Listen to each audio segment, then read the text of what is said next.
Alright, this video is going to be about these god-awful chrome clad lug nuts. This happens to be a Ford F-250 of 2003.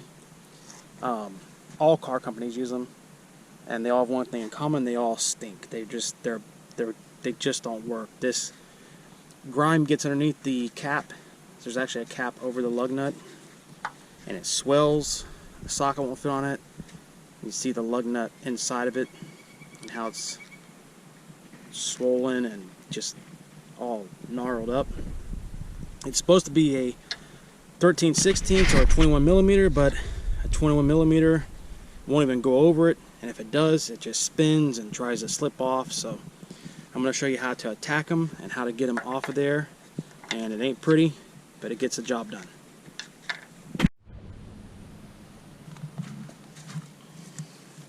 Alright, what you're going to need is a 21 millimeter impact socket. I prefer deep ones, and a good 2.5 pound hammer. Try to get the socket somewhat where it acts like it wants to at least go on, but you see how loose it fits. And you're just going to take your hammer, kind of spin it till it finds a happy spot, like there, and then just drive it on as straight as you can.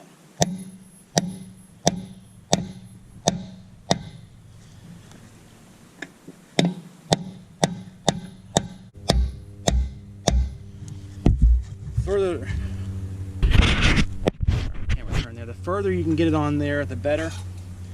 You don't want to take a breaker bar, a piece of pipe, because in this case these also happen to be put on by some moron that just put them on just way too tight. You don't have to put lug nuts on to the point where you're cracking studs to feel safe about your wheel nut coming off. Got it here, breaking loose there. There we go. Once you pop it loose and you feel like it's broke free, you can almost spin it by hand. Now leave the lug nut on, get your socket off, tap, tap, tap. There we go. Now our socket's off. Slide it back over by hand. Spin it off of there. You see what you're left with. Garbage. Totally destroyed lug nut. That's the only way to get them off of there. And God forbid it happens on the side of the road. But now you're going to want to replace these with something that's worth something. And that concludes how to get these off. Thank you very much.